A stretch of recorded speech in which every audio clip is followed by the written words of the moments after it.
And I feel the biggest passion to share that with anyone who needs to hear it, because I myself struggled with it for decades. And that's where I share my story about my upbringing. Emotional abuse was the norm. So I was raised in a very toxic family system, but to me, that was just mom and dad. That was family. And family is a place where you're supposed to be loved and safe, right? And so I had this whole false narrative around what family is, what love is, what giving is, what sacrificing yourself for love is.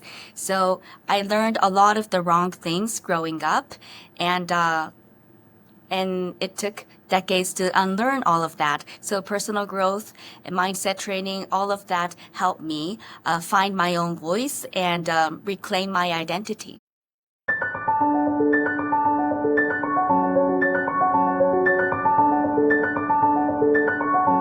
Welcome to Awaken to Freedom. I'm your host, Jada.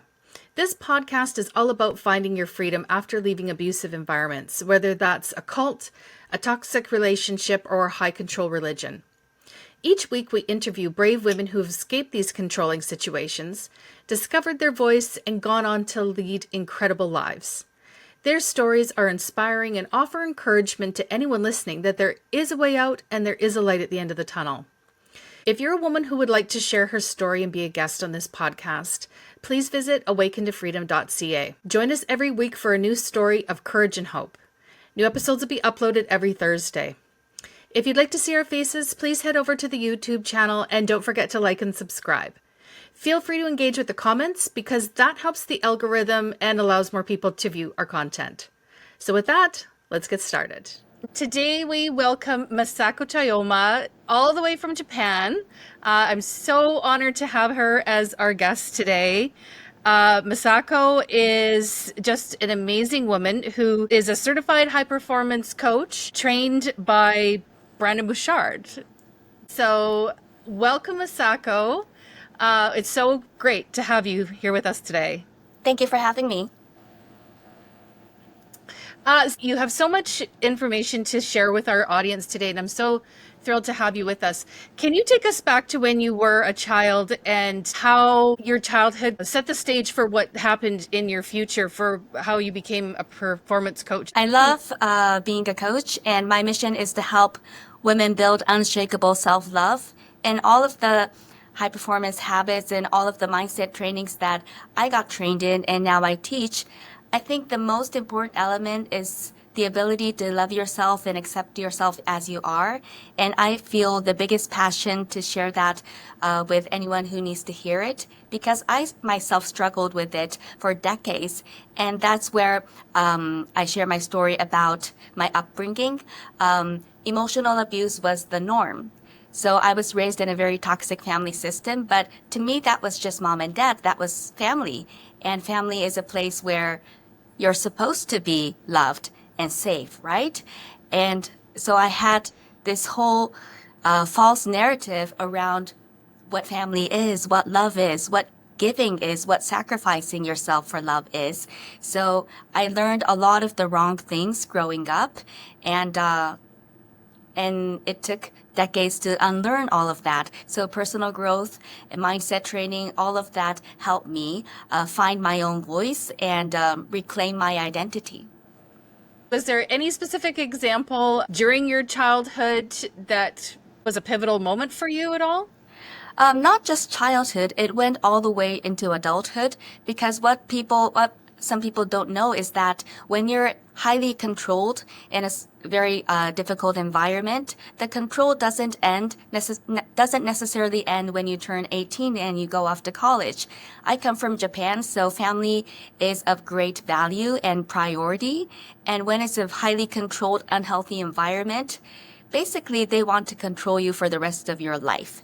So even as an adult, I was highly impacted and influenced by their negative behaviors and the way they saw me. And I didn't know how to see myself for the first time until much later in life.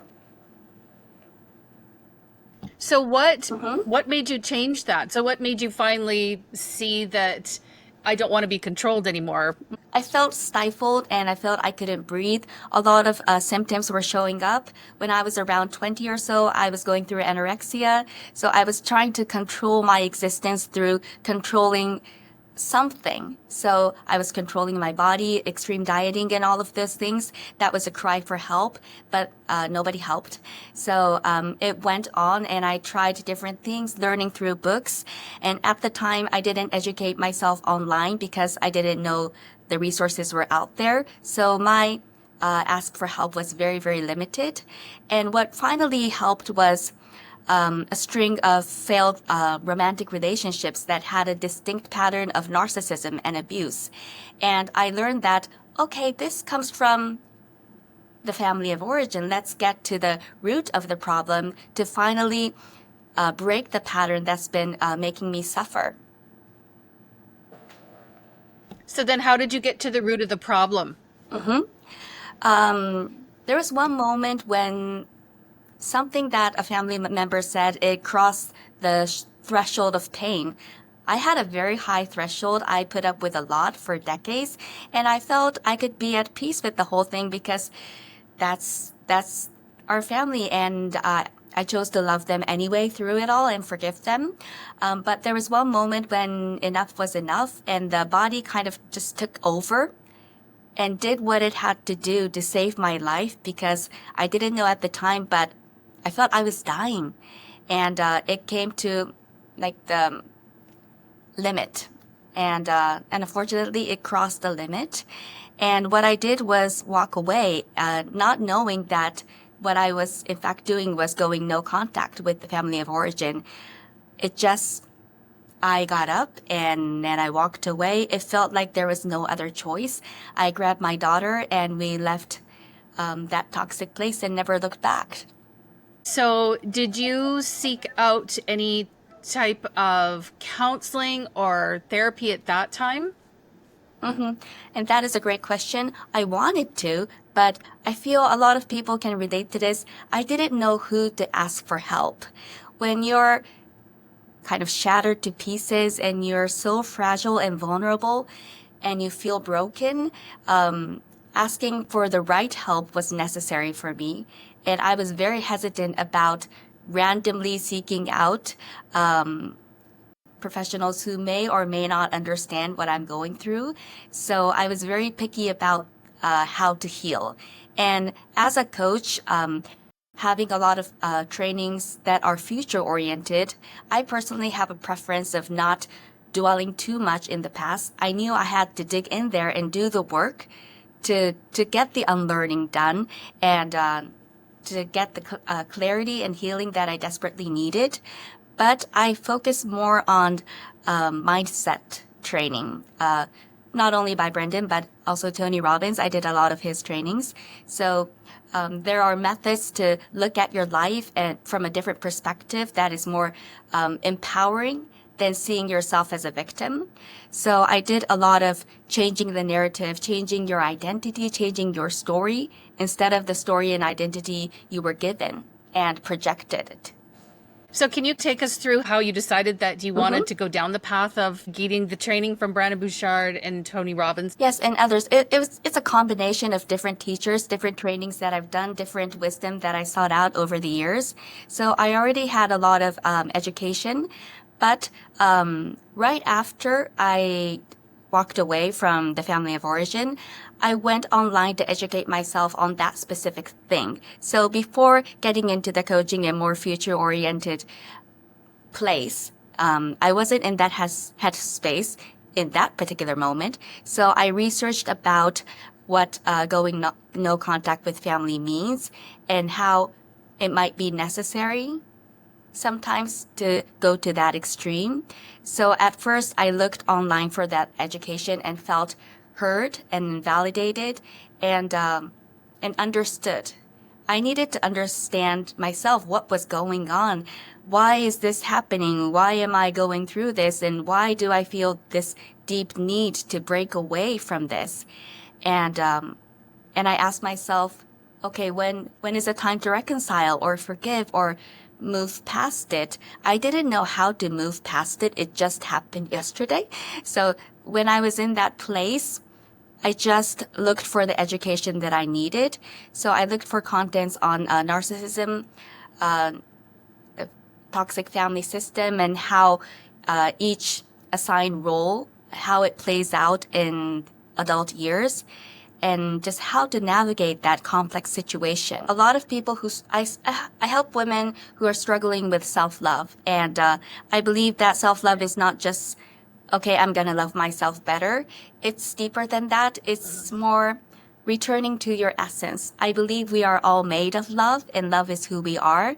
But when we've been deeply traumatized by an unfortunate life event or a series of those things, you could feel further away from love, as if love is something out there, so far out of reach, and peace as well, something so hard to attain. But it's actually right here. Everything you need is already right here. So I help women come home to that love. I help women with different backgrounds, but a lot of them have dealt with difficult relationships that made them feel less lovable.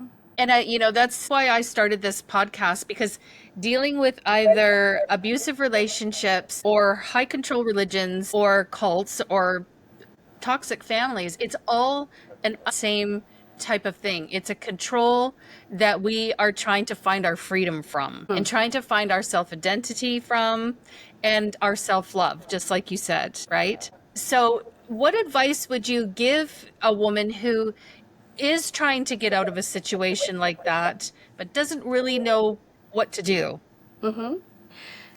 Before leaving, before deciding to walk away, because that is a feat,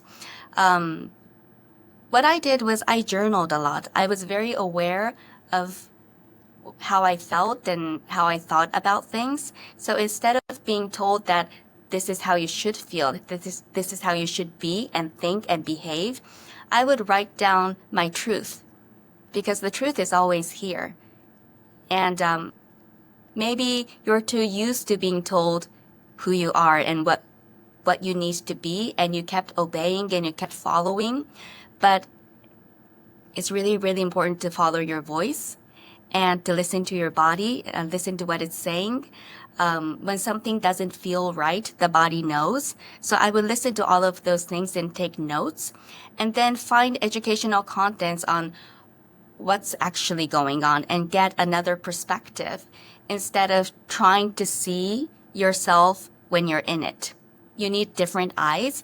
So if there's someone you can talk to personally, that is great. Whether it's a friend or someone you know, or a coach or a therapist, someone who can relate to that specific thing you're going through. Can give us some details on what exactly it is that you do and what you offer? Currently, my new website is under construction, so I post a lot of things on Facebook and Instagram. That's where you can get an introduction to the kind of things that I teach. But I focus on really not about them, but focusing on the love that you are, and coming home to that again and again as a daily practice. Sometimes self-love can feel so vague and as if it's something that you finally attain by a lot of healing work, but it's actually simple things that you can do every single day. You just have to practice a new way of being that comes from a place of love, not fear, and a place of power and more grounded in your being. So we're going to practice all of that in a manageable way according to where you're at right now. If you're trying to get out of a difficult situation, the first thing I can do is hold space for you and just listen.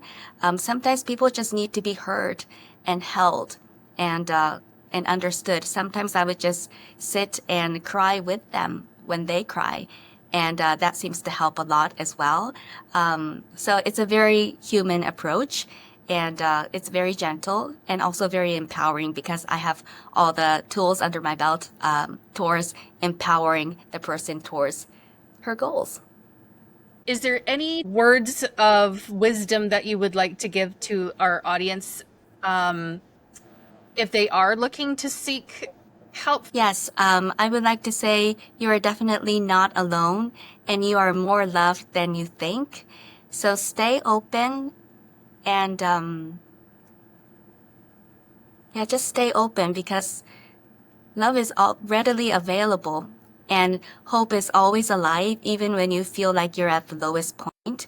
So keep reaching out for the help that you need. You're on the right track and receive the kindness and the loving support from other people because it is very, very possible to get to the other side sooner than you may think. Well, I thank you so much, Masako. That's just such a lovely thing that you're doing to help women who are going through a very similar situation that you had. And I find that there is so many women who are dealing with this type of situation. And I feel like the more we can have people tell their stories as well as offer them not necessarily advice, but help, like to help them find the people that they need that can help them through this. Somebody else, different coaches, therapists, counselors, whatever that may be. I really appreciate you coming on here today and sharing your information and sharing what it is that you have to offer the people that are seeking the help. So I really do appreciate that. Thank you.